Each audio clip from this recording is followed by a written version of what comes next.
నమస్తే, welcome to our channel. MP ఎన్నికల్లో తెలంగాణలో అత్యధిక స్థానాలు గెలుచుకోవడం కోసం అధికార కాంగ్రెస్, విపక్ష బీజేపీ, బీఆర్ఎస్ ప్రయత్నిస్తున్నాయి. కానీ ఇటీవల వచ్చిన ఇండియా టుడే సర్వే ఫలితాలు కాంగ్రెస్ కు 10, బీజేపీకి 3, బీఆర్ఎస్ 3 స్థానాల్లో గెలుస్తుందని తెలిపింది.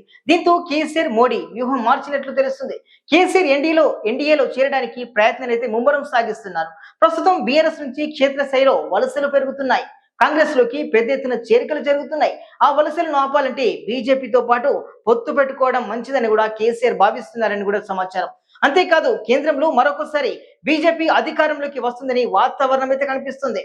దీంతో ఎన్డీఏతో పొత్తు పెట్టుకుంటే మరో 5 ఏళ్లు పార్టీని కాపాడుకోవాల్సిన పరిస్థితి అయితే వస్తుంది. దీనికి సంబంధించి కేసీఆర్ అయితే వ్యూహంగానే కనిపిస్తుంది. బీజేపీ విషయానికి వచ్చినట్లయితే తెలంగాణలో బలపడాలని చాలా కాలంగా ప్రయత్నిస్తుంది. కానీ అనుకున్నంత మాత్రాన బలపడలేదు. ఇప్పుడు బీఆర్ఎస్ తో పొత్తు పెట్టుకుని ఎక్కువ ఎంపీ స్థానాలకు గెలుచుకుంటే తెలంగాణలో బీజేపీ బలం పెరిగిందనే సంకేతాలు పంపవచ్చని భావిస్తుంది. అందుకు బీజేపీ కేసీఆర్ ముందు ప్రతిపాదన పెట్టింది.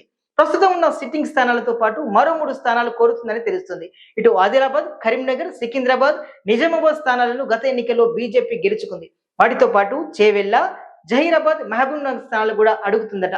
దానికి కేసీఆర్ ఓకే చెబితే పొత్తు ఖరారైనట్లే. మరి కేసీఆర్ దానికి ఓకే చెబుతారా లేదా చూడాలి. బీజేపీ బీఆర్ఎస్ పొత్తులు ఖాయమైతే కాంగ్రెస్ రియాక్షన్ ఎలా ఉంటుందో వేచి చూడాల్సిందే.